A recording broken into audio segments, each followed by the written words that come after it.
ಎಲ್ಲರಿಗೂ ನಮಸ್ತೆ. ಅಭಿಯನ್ ಅಂತ ಕ್ರಶ್ ಸಿನಿಮಾದ ನಿರ್ದೇಶಕ. ಆ್ಯಕ್ಚುಲಿ ಫಸ್ಟ್ ಟೈಮ್ ಇಷ್ಟು ಕ್ಯಾಮ್ರಾ ಮುಂದೆ ಮಾತಾಡ್ತಿದ್ದೀನಿ, ಭಯ ಆಗ್ತಿದೆ. ಕ್ರಶ್ ಅಂದ ತಕ್ಷಣ ನನಗೊಂದು ಫಸ್ಟ್ ಸಿನಿಮಾ ಮಾಡಬೇಕು ಅಂತ ಪ್ಲ್ಯಾನ್ ಮಾಡಿದ್ವಿ. ಸೊ ಕ್ರಶ್ ಯಾಕೆ ನಾವು ಆಯ್ಕೆ ಮಾಡ್ಕೊಂಡ್ವಿ ಅಂದಾಗ, ಪ್ರತಿಯೊಂದು ಜೀವನದಲ್ಲಿ ಇದು ಯೂನಿವರ್ಸಲ್ ಸಬ್ಜೆಕ್ಟ್. ಪ್ರತಿಯೊಂದು ಮನುಷ್ಯನಲ್ಲಿ ಒಂದು ಕ್ರಶ್ ಅಂತ ಇರುತ್ತೆ, ಅದು ಫಸ್ಟ್ ಕ್ರಶ್ ಅಂತ ಇರುತ್ತೆ. ಸೊ ಈ ಟಾಪಿಕ್ ಮೇಲೆ ಮಾಡಿದಾಗ ನಮಗೆಲ್ಲೋ ರೀಚ್ ಆಗ್ಬೋದು ಅನಿಸ್ತು. ಸೊ ಎಲ್ಲರೂ ಕನೆಕ್ಟ್ ಆದರೆ ಸಿನಿಮಾ ಕನೆಕ್ಟ್ ಆಗುತ್ತೆ ಅಂತ ಒಂದು ಪ್ಲ್ಯಾನ್ ಮಾಡಿ ಕ್ರಶ್ ಅಂತ ಸಿನಿಮಾ ಮಾಡೋಣ ಅಂತ ನಮ್ಮ ಪ್ರೊಡ್ಯೂಸರ್ ಅಪ್ರೋಚ್ ಮಾಡಿದ್ವಿ. ಸರಿ ಓಕೆ ಸರ್, ಒಂದು ಕೊಟೇಶನ್ ಕೊಡಿ ಅಂದರು. ಸರಿ ನೈಟೆಲ್ಲ ನಾನೇನು ಡೈರೆಕ್ಟ್ ಒಂದು ಸಿನಿಮಾ ಮಾಡಿ ಅಂತ ಪ್ರೊಡ್ಯೂಸರ್ ಅಪ್ರೋಚ್ ಮಾಡಿದ್ರು. ಸರಿ ಓಕೆ, ನಾನು ಕೊಟೇಶನ್ ರೆಡಿ ಮಾಡಿಕೊಂಡು ಬೆಳಿಗ್ಗೆ ಹೋದೆ. ಸರ್ ಹಿಂಗೆ ಒಂದು ಸಿನಿಮಾ ಕೊಟೇಶನ್ ನೋಡಿ ಅಂತ. ಸೊ ಆ್ಯಕ್ಚುಲಿ 10 crore ಬಜೆಟಲ್ಲಿ ಇತ್ತು. ಸೊ ನೋಡ್ಬಿಟ್ಟು ಮೇಕೋ ಕೆಳಗೆ ನೋಡಿದ್ರು, ನೀನು ಸಿನಿಮಾ ಮಾಡೋಕೆ ಅಂದ್ಕೊಂಡಿದ್ಯಾ ಅಲ್ಲ ಬೇಡ ಅಂತ. ಸೊ ಸರ್ ಯಾಕೆ ಸರ್ ಅಂದೆ. ಎಲ್ಲ 10 ಕೋಟಿ ಎಲ್ಲ ಆಗಲ್ಲ, ಹೊಸಬ್ರಿಗೆ ಕೊನೆ ಒಂದು ಸಿನಿಮಾ ಮಾಡು. ಸರಿ ಸರ್ ಆಯಿತು ಅಂದ್ಕೊಂಡು ಸರಿ ಕ್ರಶ್ ಅಂತ ಸ್ಟಾರ್ಟ್ ಮಾಡಿದ್ವಿ. ಅವ್ರಿಗೆಲ್ಲ ಒಂದು ಏಮ್ ಇತ್ತು, ಡೈರೆಕ್ಟರ್ ಆಗಬೇಕು ಯಾವತ್ತಿದ್ರು. ನಿಮ್ಮನ್ನ ಇಂಟ್ರೊಡ್ಯೂಸ್ ಮಾಡಿಸ್ತೀನಿ ಇಂಡಸ್ಟ್ರಿಗೆ ಥಾಟ್ ಇತ್ತು. ಆ್ಯಕ್ಚುಲಿ ನಾವು ಒಂದು 6 year ಇಂದ ಫ್ರೆಂಡು. ಆ್ಯಕ್ಚುಲಿ ಅವ್ರ ಮಗಳು ಒಂದು ಪ್ರಿನ್ಸಸ್ ಚಂದನ ಕಾಮಿಡೀಸ್ ಅಂತ ಒಂದು ವೆಬ್ ಸೀರೀಸ್ ಮಾಡಿದ್ದೆ. ಸೊ ಅಲ್ಲಿಂದ ಜರ್ನಿ ಸ್ಟಾರ್ಟ್ ಆಯಿತು. ಸರ್ ಕ್ರಶ್ ಬಗ್ಗೆ ಹೇಳ್ಬೇಕಂದ್ರೆ ಸರ್ ಮೊದಲೇ ಹೇಳಿದೆ, ಎಲ್ಲರೂ ಕನೆಕ್ಟ್ ಆಗುತ್ತೆ. ಯಾಕಂದರೆ ಒಬ್ಬ ಮನುಷ್ಯ, ಒಂದು ವ್ಯಕ್ತಿಗೆ ಕ್ರಶ್ ಆಗೇ ಆಗಿರುತ್ತೆ. ಸೊ ಮೊದಲನೇ ಕ್ರಶ್ ನೆನಪಾದರೆ ಸಾಕು ನನ್ನ ಸಿನಿಮಾ ನೋಡಿ. ಸೊ ಅವಾಗಲೇ ಗೆದ್ವಿ ಅಂತ ನಾನು ಅನ್ಕೋತೀನಿ. ಸೊ ಟ್ರೈಲರ್ ನೋಡ್ಬೇಕಾದ್ರೆ ಅಂದ್ಕೊಂಡೆ, ಎಷ್ಟು ಚೆನ್ನಾಗಿ ಸ್ಯಾಟಿಸ್ಫ್ಯಾಕ್ಷನ್ ಆಯಿತು ಇಲ್ಲೋ ಗೊತ್ತಿಲ್ಲ. ಸೊ ಟ್ರೈಲರ್ ಎಷ್ಟು ಎಂಟರ್ಟೈನ್ಮೆಂಟ್ ಮಾಡ್ತು, ಸಿನಿಮಾ ಕೂಡ ಅದಕ್ಕಿಂತ ಡಬಲ್ ಎಂಟರ್ಟೈನ್ಮೆಂಟ್ ಮಾಡುತ್ತೆ. ಸೊ ಕತೆ ಏನಂದರೆ, ಒಬ್ಬ ಹುಡುಗ ಆ್ಯಕ್ಚುಲಿ ಈ ಸಿನಿಮಾ ಕತೆ ಮಾಡ್ಬೇಕಾದ್ರೆ ಜಗ್ಗೇಶ್ ಅವ್ರ ಇನ್ಸ್ಪಿರೇಷನ್. ಸೊ ಎಲ್ಲೋ ಒಂದು ಟಿ ವಿಲಿ ಹೇಳ್ತಾರೆ, ಅವ್ರ ಅಪ್ಪ ಅಮ್ಮ ಕರ್ಕೊಂಡು ಹೋದಾಗ ಒಂದು ಶೋ ನೋಡ್ಬಿಟ್ಟು ಯಾವಾಗ ನನ್ನ ಮದುವೆ ಆಗುತ್ತೆ, ನಾನು ಯಾವಾಗ ಮದುವೆ ಆಗೋದು ಅಂತ ಯೋಚನೆ ಮಾಡ್ತಿದ್ರಂತೆ ಜಗ್ಗೇಶ್ ಅವರು. ಸೊ ಈ ಥರ ಒಂದು ಕ್ಯಾರೆಕ್ಟರ್, ಒಂದು ಚಿಕ್ಕ ಹುಡುಗ ಆ ಮದುವೆಯಲ್ಲಿ ನೋಡ್ಬಿಟ್ಟು ನಾನು ಯಾವಾಗ ಮದುವೆ ಆಗೋದು ಅಂತ ಯೋಚನೆ ಮಾಡಿದಾಗ ಅವ್ನ ಬಿಹೇವಿಯರ್ ಹೆಂಗಿರುತ್ತೆ ಅನ್ನೋದು ಸಬ್ಜೆಕ್ಟ್ ಇಟ್ಕೊಂಡು ಮಾಡೋಣ ಅನಿಸ್ತು. ಸೊ ಓಕೆ, ಅದೇ ಥರ ಸಿನಿಮಾ ಪೂರ್ತಿ ಕ್ಯಾರಿ ಮಾಡಿದ್ದೀವಿ. ಲವ್ ಕ್ರಶ್ ಅಂತ ಬಂದಾಗ ಹೀರೋನ್ ಮೇಲೆ ಒಂದು ತುಂಬ ಹೀರೋಯಿನ್ ಅಂತಲ್ಲ, ಎಲ್ಲರ ಮೇಲೆ ಕ್ರಶ್ ಆಗ್ತಿರುತ್ತೆ. ಸೊ ಕೊನೆಗೆ ಎಂಡಲ್ಲಿ ಒಂದು ಎಮೋಷನ್ಸ್ ಇದೆ. ಸೊ ಏನಂದರೆ ಒಂದು ತಾಯಿ ಮಗಳು ಎಮೋಷನ್ಸ್ ಇದೆ. ಸೊ ಇಷ್ಟು ಒಳಗೊಂಡಿದೆ ಈ ಕ್ರಶು. ಹಾಗೆ ಆರ್ಟಿಸ್ಟ್ ಬಗ್ಗೆ ಎಲ್ಲರ ಬಗ್ಗೆ ಹೇಳ್ಬೇಕಂದ್ರೆ, ಟೆಕ್ನಿಷಿಯನ್ ಬಗ್ಗೆ ಹೇಳ್ಬೇಕಂದ್ರೆ, ಫಸ್ಟ್ ಆಫ್ ಆಲ್ ಅಭಿನಯ ಮೇಡಮ್.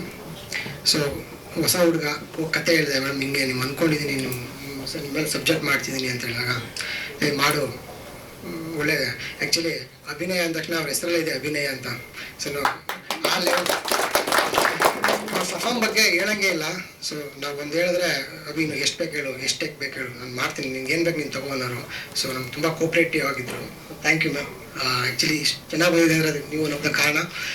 ಹಾಗೆ ಆರ್ಯ ಚೆನ್ನಾಗಿ, ಆ್ಯಕ್ಚುಲಿ ಪ್ರಾಮಿಸಿಂಗ್ ಹೀರೋ. ಆ್ಯಕ್ಚುಲಿ ಫ್ಯೂಚರಲ್ಲಿ ಸ್ಟಾರ್ ಆಗ್ತಾರೆ ಅಂದರೆ ಒಂದು ಭರವಸೆ. ಓಕೆ, ಒಳ್ಳೆ ಆ್ಯಕ್ಟ್ರು, ಚೆನ್ನಾಗಿ ಮಾಡಿದ್ದಾರೆ. ನಮ್ಮ ಸಿನಿಮಾ ತುಂಬ ಡೆಡಿಕೇಟೆಡ್ ಮಾಡಿದ್ದಾರೆ. ಹೀರೋಯಿನ್ ಪ್ರತಿಭಾ ಅವರು. ಆ್ಯಕ್ಚುಲಿ ಎಲ್ಲರೂ ಟ್ರೈಲರ್ ನೋಡೋದು, ಸಿನಿಮಾ ನೋಡೋ ಹೊರಗಡೆ ಬಂದರೆ ಹೀರೋಯಿನ ಎಡಿಟ್ ಆಗ್ತಿರ್ತಾರೆ, ಹೀರೋಗಿಂತ. ಸೊ ಯಾಕಂದರೆ ಅಷ್ಟು ಬೋಲ್ಡಾಗಿ ಕ್ಯಾರೆಕ್ಟರ್ ಮಾಡಿದ್ದಾರೆ. ಸೊ ಎಲ್ಲೂ ನಿಮಗೆ ಬೋರ್ ಮಾಡಿಸಲ್ಲ ಸಿನಿಮಾ, ಅಷ್ಟು ಚೆನ್ನಾಗಿ ಮಾಡಿದೆ. Thank you ma'am. So Vasant dialogue sir ಆರಂಭ ಆಗಿದ್ದು 20 ಆರಂಭ ಆಯಿತು. ಓಕೆ, ಪ್ಯಾಂಡಮಿಕ್ ಕೊರೋನಾ ಬಂತು. ಸೊ ಓಕೆ, 1 year ನಿಲ್ಲಿಸಿದ್ವಿ, ಮತ್ತೆ ಶೂಟ್ ಮಾಡಿದ್ವಿ. ಆ್ಯಕ್ಚುಲಿ 1.5 year ಬ್ಯಾಕ್ ಕಂಪ್ಲೀಟ್ ಆಗಿದ್ದು. ಸೊ ಪ್ರಮೋಷನ್ ಆ್ಯಕ್ಟಿವಿಟೀಸಲ್ಲಿದ್ವಿ, ಸಾಂಗ್ ಬಿಟ್ಟಿದ್ದೀವಿ. ಈಗ ಟ್ರೈಲರ್ ಬಿಡ್ತಿದ್ದೀವಿ. ಮತ್ತು ಫೆಬ್ರವರಿಗೆ ಸಿನಿಮಾ ಪ್ಲ್ಯಾನ್ ಮಾಡ್ತಿದ್ವಿ, ರಿಲೀಸ್ ಪ್ಲ್ಯಾನ್ ಮಾಡ್ತಿದ್ದೀವಿ ಫೆಬ್ರವರಿಗೆ. ಸರ್ ಐಡಿಯಾ ಇದೆ, ಬಟ್ ತುಂಬ ಸಿನಿಮಾಸ್ಗಳಿದೆ. ಸೊ ನೋಡ್ಕೊಂಡು ಮಾಡ್ಬೇಕು ಸರ್. ಹೊಸಬ್ರು ಯಾ ಸರ್ ಸೆನ್ಸರ್ ಆಗಿದೆ ಸರ್. UA ಕೊಟ್ಟಿದ್ದಾರೆ ಸರ್. UA ಅಂದರೆ ಒಂದಷ್ಟು ಸಿನಿಮಾದಲ್ಲಿ ಒಂದಷ್ಟು ಡೈಲಾಗ್ಸ್ ಇತ್ತು, ಕೆಲವು ಬ್ಯಾಡ್ ವರ್ಡ್ಸ್ ಇದ್ದು. ಯಾಕಂದರೆ ನನಗೆ ಒಂದಷ್ಟು ಐಡಿಯಾ ಇಲ್ಲ, ಫಸ್ಟ್ ಡೈರೆಕ್ಷನ್ ಅಲ್ವಾ. ಸೊ ಅದೆಲ್ಲ ನನಗೆ ಬ್ಯಾಡ್ ತೆಗೀರಿ ಅಂತ ಹೇಳಿದ್ರು. ಸೊ ನಾನು ತೊಗೊಳಕ್ಕೆ ರೆಡಿ ಇರಲಿಲ್ಲ. ಸೊ ತೊಂದರೆ ಇಲ್ಲ, UA ಕೊಡಿ ಅಂತ ತೊಗೊಂಡಿದ್ದೆ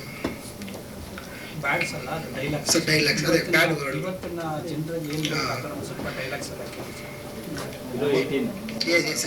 ಸೊ ಓಕೆ, ತೊಂದರೆ ಇಲ್ಲ ಸರ್. UA ಬೇಕು. S sir. ಸೊ ಹಂಗಾಗಿ UA ತೊಗೊಂಡೆ. ಸೊ ಓವರ್ ಟೀಮ್ ಸಪೋರ್ಟಿವ್ ಇತ್ತು ಸರ್. 5 ಸಾಂಗ್ಸ್ ಇದೆ. 5 ಸಾಂಗ್ಸ್ ಇದೆ. ಒಂದು 8 ಮಂಜು ಅಂತ ಒಂದು ಕೊರಿಯೋಗ್ರಾಫ್ ಮಾಡಿದ್ದಾರೆ. 4 ಸಾಂಗು ಆ್ಯಕ್ಚುಲಿ 1-2 ಸಾಂಗ್ ನಾನೇ ಕೊರಿಯೋಗ್ರಾಫಿ ಅಂದರೆ ಮಾಂಟೇಜ್ ನಾನೇ ಕೊರಿಯೋಗ್ರಫಿ ಮಾಡಿದ್ದೀನಿ. ಕೆಲವು ಸಣ್ಣ ಡ್ಯಾನ್ಸ್ಗಳು ನಾನೇ ಕೊರಿಯೋಗ್ರಫಿ ಮಾಡಿದ್ದೀನಿ. ಹಾಂ ಸರ್, ಈಗ ಮಾಂಟೇಜ್ ಸರ್. ಕೆಲವೊಂದು ನೀವು ನೋಡಿದ್ರಿ ಒಂದಷ್ಟು ಕೆಲವು ಸ್ಟೆಪ್ಸ್ಗಳಿತ್ತು, ಅದೆಲ್ಲ ನಾನು ಹೀರೋಯಿನ್ ಎಲ್ಲ ಪ್ಲ್ಯಾನ್ ಮಾಡಿ. ಆ್ಯಕ್ಚುಲಿ ಹೀರೋಯಿನ್ ಕೂಡ ಒಳ್ಳೆ ಡ್ಯಾನ್ಸರು, ಸೊ ಪ್ಲ್ಯಾನ್ ಮಾಡಿ ಸರ್. ಟ್ರೈಲರ್ ನೋಡೋಕೆ ಅನ್ಸುತ್ತಲ್ಲ ಸರ್. ಏನಂದರೆ ಸಿನಿಮಾ ಕತೆ ಅನ್ನೋದಕ್ಕಿಂತನೂ ಓಕೆ ನೀವು ಜನ ಈಚೆ ಬಂದಾಗ ಅಂಡರ್ಸ್ಟ್ಯಾಂಡ್ ಆಗುತ್ತೆ ಓಕೆ ಕತೆ ಅಂತ, ಬಟ್ ಓವರ್ ಆಲ್ ಡೈಲಾಗ್ ಮೇಲೆ ಸಿನಿಮಾ ನಿಂತಿರುತ್ತೆ. ಹೀರೋಯಿನ್ ಮೇಲೆ ಡೈಲಾಗ್ ಮೇಲೆ ಇರುತ್ತೆ. ಸೊ ಜನಕ್ಕೆ ಹೊಸದು ಅನ್ನೋದಕ್ಕಿಂತನೂ ಎಷ್ಟು ಸಿನಿಮಾ ನೋಡಿದ್ದೀವಿ ಸರ್ ಇಂಡಸ್ಟ್ರಿನಲ್ಲಿ, ಬರ್ತಾನೆ ಇರುತ್ತೆ ಸಿನಿಮಾಸ್ಗಳು. ಸೊ ಇದು ಬಿಟ್ಟು ಬೇರೆ ಏನು ಕೊಡಬೇಕು ಅನ್ನೋದೊಂದು ಯಾವಾಗಲೂ ಯೋಚನೆ ಕಾಡ್ತಿದ್ದು ನಮ್ಮ ಟೀಮಲ್ಲಿ. ಸೊ ನನಗೆ ಸ್ಪೆಷಲ್ ಸಿನಿಮಾ ಇವಾಗ ನೀವು ನೋಡಿ ಯಾವುದೂ ಸಿಮಿಲರ್ ಅಂತ ಅನಿಸಿಲ್ಲ, ನಮ್ಗೆ ಗೊತ್ತಿಲ್ಲ ಆ್ಯಕ್ಚುಲಿ. ನಾವು ಅಂದ್ಕೊಂಡಿದ್ದೀವಿ ಆ್ಯಕ್ಚುಲಿ ಯಾವುದು ಸಿಮಿಲರ್ ಇಲ್ಲ. ಡೈಲಾಗ್ ಓರಿಯೆಂಟೆಡ್ ಸಿನಿಮಾ ಅಂತ ಹೇಳ್ಬೋದು ಸರ್. ಸರ್ 2 ಅವರ್ ಇದೆ ಸರ್. ಮೊದಲು ಲೋಹಿತ್ ಅವ್ರ ಹತ್ರ ವರ್ಕ್ ಮಾಡಿದ್ವಿ, ಮಮ್ಮಿ ಡೈರೆಕ್ಟ್ರು. ಸೆಕೆಂಡ್ ಮಮ್ಮಿ ಲೋಹಿತ್ ಅವರು, ಮತ್ತು ಪ್ರದೀಪ್ ರಾಜ್ ಕಿರಾತಕ ಡೈರೆಕ್ಟ್ರು ಪ್ರದೀಪ್ ರಾಜ್ ಹತ್ರ ವರ್ಕ್ ಮಾಡಿದ್ವಿ. ಇನ್ನು ಹೊಸ ಡೈರೆಕ್ಟರ್ಗಳ ಹತ್ರ ವರ್ಕ್ ಮಾಡಿದ್ದೀನಿ. ಇದು ನನ್ನ ಮೊದಲನೇ ಡೆಬ್ಯೂ ಸಿನಿಮಾ ಸರ್.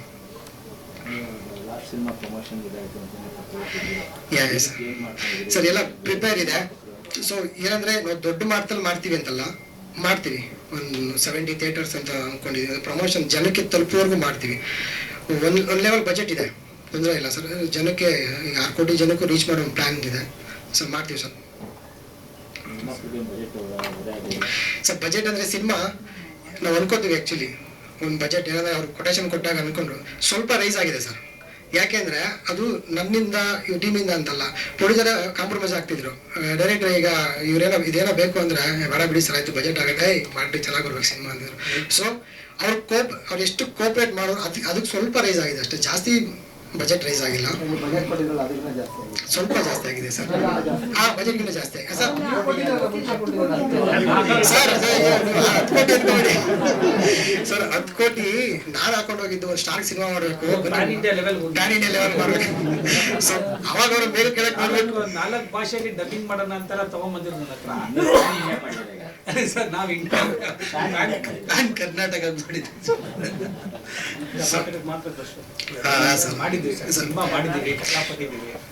ಪ್ರತಿಯೊಬ್ರು ಒಂದು ಆಕ್ಚುಲಿ ಬಂದಾಗ ನನ್ನ ಫ್ರೆಂಡ್ ಕೇಳಿದ್ರು ರಿಪೋರ್ಟರು, ಯಾಕೆ ಕ್ರಶ್ ಅಂತ ಇಂಗ್ಲೀಷ್ ಇಟ್ಟಿದ್ಯಾ ಅಂತ.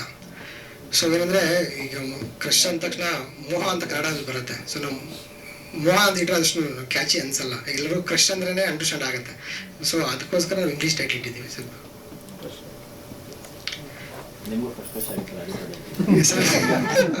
ಇಲ್ಲ ಜೀವನ ಎಲ್ಲರಿಗೂ ಹಾಗೆ ಆಗಿರುತ್ತೆ, ನನಗೂ ಆಗಿದೆ, ಅದು ಒಪ್ಕೋತೀನಿ. ನಮ್ಮ ಹೀರೋಗಂತೂ ದಿನನಿತ್ಯ ಕ್ರಶ್ ಸಿನಿಮಾ, ದಿನನಿತ್ಯ crush cinema. Yes sir. So thank you ಎಲ್ರಿಗೂ ಥ್ಯಾಂಕ್ ಯು.